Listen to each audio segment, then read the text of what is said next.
शिबू सोरेन जी का पैर के नाखून के बराबर भी हेमंत सोरेन जी कभी नहीं हो सकते। विपक्ष में रहते हुए हेमंत सोरेन जी ने भी आपत्ति जताई थी कि ये किसानों का जमीन है, किसान को नहीं उजाड़ा जाए, आदिवासी को नहीं उजाड़ा जाए, वो खेती करते हैं। आज क्यों आप वही बनाना चाहिए? केवल भोकाल करने के लिए होता है या वास्तव में आपको डर नहीं लगता है इरफान अंसारी से? जब आप तलवार के डर से सलवार पहन रहे थे उस समय हमारा परिवार मुगल से लड़ रहा था। तो ये ऐसे बेटा है जो अपने बाप को महान बनाने के लिए झूठ बोलने के लिए थे। लेकिन आपके पास प्रूफ है कि वो बांग्लादेशी हैं? मैं बोल रहा हूं कि मैं अपने 10 पीढ़ी का नाम गिनवा रहा हूं। इरफान अंसारी जी 5 पीढ़ी का नाम गिनवा दे, 5वां पीढ़ी जाते जाते तक आप याद हो जाएंगे। आपकी हिम्मत है हमको उत्तर प्रदेश भेजने का? छू करके हमको दिखा दीजिए, छू करके हमको दिखा दीजिए। हमारे साथ बैठे हैं भानु प्रताप शाही। ये झारखंड में यूं कह लें कि लगभग 10-15 वर्षों से सक्रिय राजनीति में है। विधायक हुए, फिर मंत्री भी हुए, इनके पिताजी भी यहां पर अपना योगदान दिए इस राज्य में, और बड़ी तुर्क लड़ाका और बेबाक और बेधड़क अंदाज में बोलने के लिए जाने जाते हैं। तो सबसे पहले स्वागत है हमारे चैनल में भानु जी आपका। बहुत धन्यवाद। आपने स्वास्थ्य मंत्री रहे जब अपने बल पर यहां पे आए, निर्दलीय थे उस समय आप, और आपने बीजेपी को क्यों चुना? फिर अब मैंने अपने विचार पर एक पार्टी बनाया था, नौजवान संघर्ष मोर्चा। वो पलामू के पहाड़ से निकला हुआ, सोन नदी के में मिलते हुए जुड़ते हुए, गंगा में मिलते हुए जुड़ते हुए, अब देश के 2 विचारधारा के समुद्र में मिलना था। एक था हिंद महासागर जो भारतीय जनता पार्टी है, एक था अरब महासागर जो कांग्रेस पार्टी है। तो मैंने अपना राष्ट्रवाद विचारधारा को चुनना पसंद किया, हिंद महासागर को चुनना पसंद किया, पंडित दीनदयाल उपाध्याय जी के विचारों को चुनना पसंद किया, दीन दुखियों के सहारा के रूप में काम करने वाले मोदी जी को चुनना पसंद किया। चूंकि उसी की लड़ाई हमारे पिताजी लड़ते थे और उसी का लड़ाई मैं लड़ा, और उसी विचार से समाहित होकर के मैं भारतीय जनता पार्टी में आकर के समाहित हुआ। लेकिन यहां आने के बाद आप जीत कर भी आए, उसके बावजूद कोई आपको वैसी जगह नहीं मिल पाई, ऐसा क्यों? भारतीय जनता पार्टी जैसे राष्ट्रवादी विचारधारा का सदस्य होना अपने आप में गौरवान्वित करने वाला विषय है। बहुत कम समय भारतीय जनता पार्टी में आए हुए हमको 6 से 7 साल हो रहे हैं, और यह बहुत कम समय में मुझे सौभाग्य, मेरे कर्तव्य, मेरी निष्ठा, मेरा समर्पण, मेरा लड़ाकूपन देख करके पार्टी ने आज प्रदेश का उपाध्यक्ष बनाया है।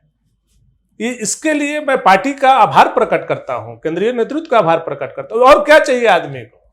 पिछले विधानसभा चुनाव में इतनी करारी हार भारतीय जनता पार्टी की क्यों हुई? उसका आकलन कुछ किया भानु प्रताप शाही ने? नहीं, देखिए, इसमें बहुत सारा कारण मिला करके हार और जीत होता है। झारखंड जिस दिशा में आज जा रहा है, राजनीतिक दिशा में, जो दिशा को पकड़ने का काम किया है, मैं एक राजनीतिक व्यक्ति होने के नाते अपनी बात को कह रहा हूं, किसी पार्टी और दल से इसका बहुत ज्यादा मतलब नहीं है। एक राजनीतिक व्यक्ति होने के नाते कि झारखंड के जनता ने जो भी निर्णय लिया, जनता का निर्णय तो स्वीकार किया जाता है और स्वीकार है, लेकिन जिस बिना पर यह निर्णय जनता ने सुनाने का, फैसला सुनाने का काम किया लगातार दूसरी बार, आज जनता खुद उसका भुक्तभोगी है। ये सरकार का सबसे मुख्य मुद्दा क्या था? आदिवासी मूलवासी का कल्याण करेंगे, ये हमारा प्राथमिकता है। अब 6 साल की यह सरकार हो गई है, किस आदिवासी, किस मूलवासी का कल्याण हुआ है ये आपसे छुपा हुआ नहीं है।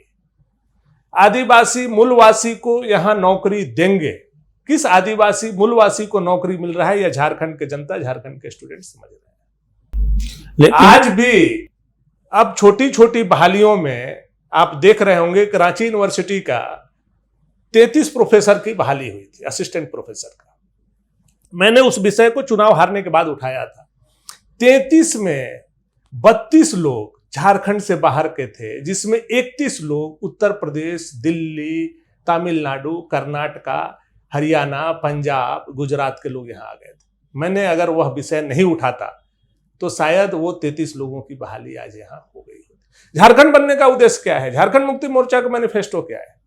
लेकिन जुडिशियल अटल बिहारी वाजपेयी जी ने झारखंड क्यों बनवाया? झारखंड बनाने के पीछे यही कारण था कि यहाँ का आदिवासी मूलवासी के जीवन स्तर में बदलाव हो, यहाँ के आदिवासी मूलवासी का हक और अधिकार मिले। और यही झूठ बोल करके सत्ता में जेएमएम और कांग्रेस की सरकार पिछले 6 साल से काम कर रही है। वो तो आपने उनके आकलन कर दिए। तो क्या भानु प्रताप शाही को डर लगता है? किससे? वर्तमान के जो स्वास्थ्य मंत्री हैं लगातार आप पर प्रहार करते रहते हैं, आप भी सोशल मीडिया पर सक्रिय रहते हैं, तो क्या मतलब ये केवल भोकाल करने के लिए होता है या वास्तव में आपको डर नहीं लगता है इरफान अंसारी से? देखिए, आप मुझे लगभग 25 साल से जानते हैं। जब मैं 25 साल की उम्र में विधायक बना था तब से लेकर के आप मुझे जानते हैं। मैं ईश्वर को छोड़ करके किसी से नहीं डरता हूं। ये इरफान क्या चीज है? इरफान का क्या इतिहास है? इरफान का क्या भूगोल है? इरफान का क्या योगदान है? क्या है झारखंड में इरफान का?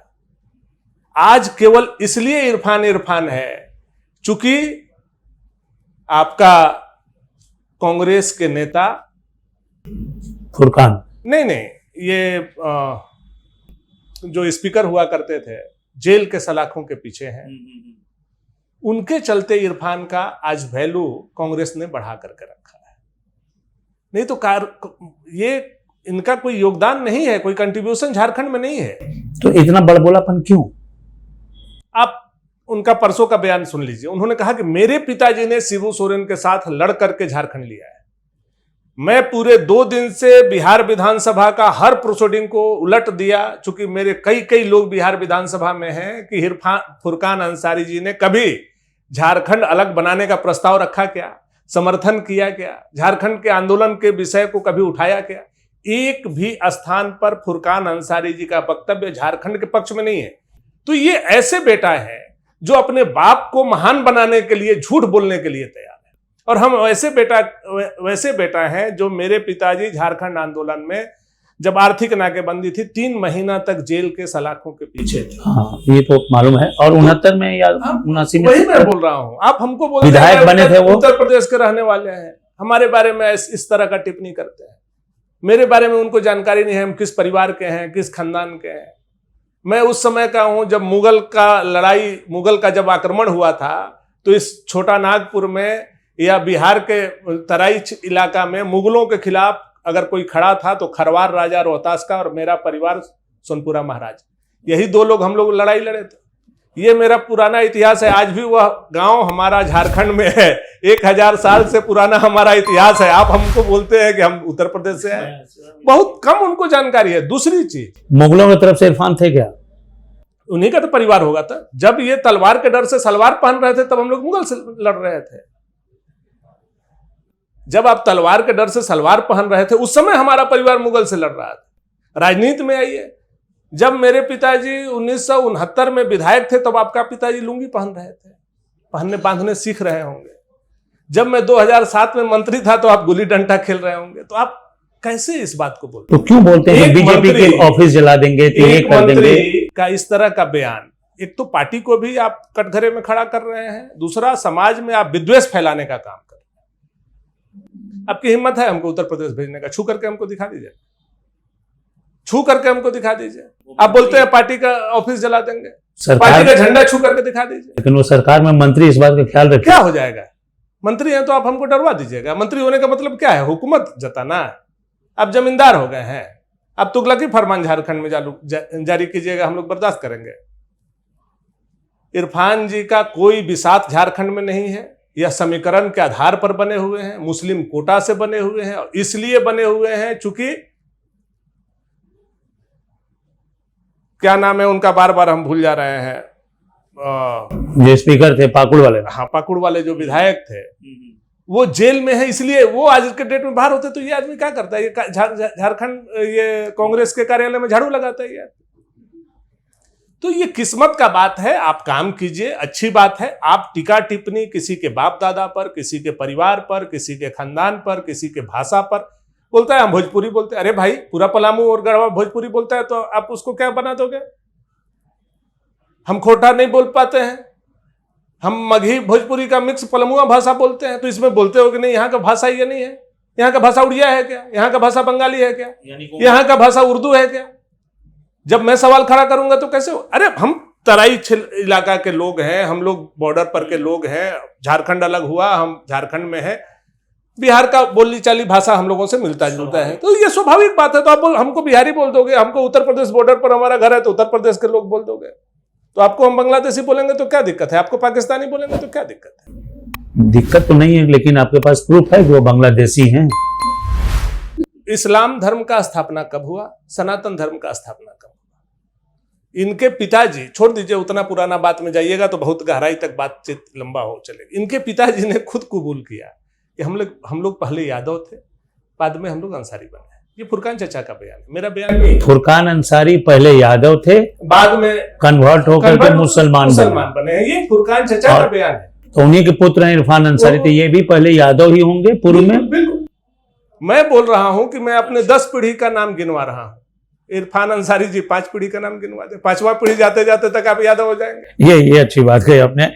अब बात है कि आप स्वास्थ्य मंत्री थे, आपके कार्यकाल की बड़ी भर्त्सना करते हैं ये, और दूसरी बात है कि रिम्स 2 का विरोध जो भारतीय जनता पार्टी कर रही है, इसको बोलते हैं कि विकास विरोधी है।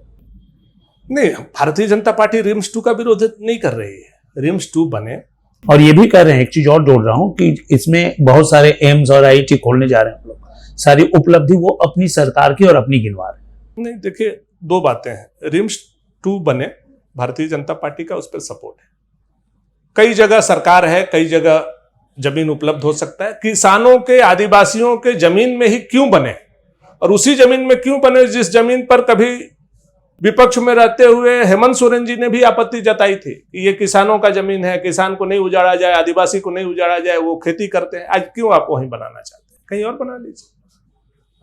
रिम्स 2 क्यों बने? रिम्स 1 को क्या आपने सुधार दिया? रिम्स 1 क्या पूरी तरह से फंक्शनल है? रिम्स 1 में क्या आपका जितने डॉक्टर चाहिए उतने हैं, जितने नर्सिंग चाहिए उतने हैं, जितना मेडिसिन चाहिए उतना है, जितना जांच का इक्विपमेंट चाहिए उतना है? मैंने ऑन्कोलॉजी का, आपको याद होगा, ऑन्कोलॉजी का डिपार्टमेंट मैंने शुरू कराया, उस समय का सामान ला करके रखा हुआ है। आज तक ऑन्कोलॉजी डिपार्टमेंट पूरी तरह से फंक्शनल नहीं है, वो चादर के नीचे ढका हुआ है। 2007 का रखा हुआ सामान आज 2025 चल रहा है। करोड़ों का आज बर्बाद हो गया। हाँ, पूरी तरह से। क्या कर रहा है ये लोग? न्यूरो डिपार्टमेंट मैंने बनाया, स्किन डिपार्टमेंट मैंने बनाया, डेंटल कॉलेज मैंने बनाया, ऑडिटोरियम मैंने बनाया, जितना रिम्स का कायाकल्प, नया जो आप कैथलैब देख रहे हैं, नया जो सुपर स्पेशलिस्ट मेरा बनाया हुआ है, नया जो ट्रॉमा सेंटर है मेरा बनाया हुआ। क्या बात करेगा इरफान अंसारी? कभी भी आकर के रिम्स में डिबेट करवा दीजिए, डॉक्टर उनको मुंह पर काली पोत देगा। कोई बात करने की स्थिति में ये नहीं। आप बोलते हैं मेडिकल कॉलेज हमने बनाया। मेडिकल कॉलेज राज्य सरकार बना सकती है क्या? वो केंद्र सरकार बना रही है, तो आपको धन्यवाद मोदी जी को देना चाहिए, धन्यवाद जेपी नड्डा जी को देना चाहिए कि आप हमारे यहाँ मेडिकल कॉलेज। आज तो रिम्स कॉलेज रिमपास की 100वीं वर्ष स्थापना दिवस भी है आज। हाँ बिल्कुल, गए हैं शायद इरफान जी। हम तो मुख्यमंत्री जी से कहेंगे कि उनको वहीं छोड़ दीजिए ताकि उनका समुचित इलाज हो सके। आप मुझे अब रैपिड फायर बताइए कि आपके कार्यकाल में सबसे अच्छा अधिकारी कौन था और सबसे भ्रष्ट अधिकारी कौन था? अधिकारी का उतना याद तो आज नहीं है कि 2007 का बात हम लोग 2024 में करें, लेकिन 19 महीना के कार्यकाल में ठीक है, बहुत आरोप प्रत्यारोप हम लोगों पर लगे, लेकिन मैं यह जवाबदेही के साथ कह सकता हूं कि 19 महीना के कार्यकाल में जो लेबर डिपार्टमेंट और हेल्थ डिपार्टमेंट में मैंने कायाकल्प करने का काम किया, न भूतो न भविष्य थी। आपको याद होगा कि फिरायालाल चौक के पास जो सदर अस्पताल है उसमें पुटूस लगा हुआ था, आज चमचमाता हुआ शहर का सबसे ऊंचा बिल्डिंग मैंने बनाने का काम। रिम्स 2 वहां क्यों नहीं चालू कर सकते हैं आप? उसमें 7-8 फ्लोर खाली है, क्यों नहीं उसका एक्सटेंशन पार्ट रिम्स का बना करके यहाँ फैसिलिटी दे रहे हैं आप? मैंने तो, मेरे फाइल में नोटिंग है कि रिम्स का एक्सटेंशन पार्ट जो है वो सदर अस्पताल को बनाया जाएगा, इसीलिए इतना बड़ा बिल्डिंग, भव्य बिल्डिंग मैंने बनाने का काम किया। हेमंत सरकार को कैसे देखते हैं आप? हेमंत कैसे मुख्यमंत्री हैं? उनका पहला कार्यकाल और दूसरा कार्यकाल, हेमंत जो है वो किस क्लास के मुख्यमंत्री हैं और उनको कितना मार्क्स दीजिएगा? हेमंत जी जनता को झूठ बोल करके मुख्यमंत्री बने। एक लाइन का फाइंडिंग है, जनता को, युवा को, अनुबंध कर्मी को झूठ बोल करके हेमंत सोरेन जी सत्ता में आए। शिबू सोरेन हम सब लोग के पिता समान थे। मुख्यमंत्रियों के बारे में पूछ रहा हूं। उनका आदर झारखंड के हर लोग करते हैं, उनकी सादगी, उनका बड़प्पन। आपको याद होगा जब मेरा शादी हो रहा था, आप भी वहां बैठे हुए थे। 3 घंटा तक पूरा शादी में मुख्यमंत्री होते हुए भी शिबू सोरेन जी बैठे रहे, और जब तक शादी पूरा हुआ तो आशीर्वाद देकर के वो हम लोगों को। तो ये सब कुछ चीजें जीवन में नहीं भूल सकती। और शिबू सोरेन जी का पैर के नाखून के बराबर भी हेमंत सोरेन जी कभी नहीं हो सकते। भाजपा में जितने मुख्यमंत्री हुए उसमें सबसे बेटर कौन झारखंड में? हमारे सारे मुख्यमंत्री ने काम किया है, काम करना नहीं, सबसे बेटर झारखंड को विकास दिया है, झारखंड को प्रगति दिया है। सारे लोग अपने विजन में बहुत कामयाब हुए हैं। बाबूलाल मरांडी जी ने नींव रखा, और अर्जुन मुंडा जी ने उसको आगे बढ़ाने का काम किया, और जो भी झारखंड का कायाकल्प आपने देखने का आप काम कर रहे हैं वह रघुवर दास जी ने करने का काम। यह हेमंत की सरकार और कितने दिनों तक चलेगी कांग्रेस के साथ? जब तक चले। हेमंत जी अगर दूरगामी सोच रखते हैं तो उनको एक बात जरूर विचार करना चाहिए कि झारखंड बनने का उद्देश्य जो उनके पिताजी ने इस लड़ाई को लड़ा, जो भारतीय जनता पार्टी ने लड़ाई लड़ा, क्या उस उद्देश्य पर आप झारखंड को ले जा पा रहे हैं? जेएमएम का सबसे ईमानदार मंत्री मुझे लगता है अभी नहीं है मिथिलेश ठाकुर जी। हेमंत जी और उनकी पत्नी श्रीमती कल्पना सोरेन जी, दोनों में से कौन सबसे बेहतर है? मैंने तो मुख्यमंत्री के सामने बोला था जब कल्पना सोरेन जी बाई इलेक्शन में गांडे से जीत करके आए थे कि आप सीएम के लिए डिजर्व करती हैं, हेमंत सोरेन डिजर्व नहीं करते। धन्यवाद। ये थे भानु प्रताप शाही जी, जो बेबाक टिप्पणी के लिए माने जाते हैं, और इन्होंने बहुत ही काफी नॉर्मल रह करके कोशिश की है कि इस प्रश्नों का उत्तर दें, और उन्होंने दिया है। और मेरी शुभकामना भी है इनके लिए और भारतीय जनता पार्टी के लिए भी। धन्यवाद।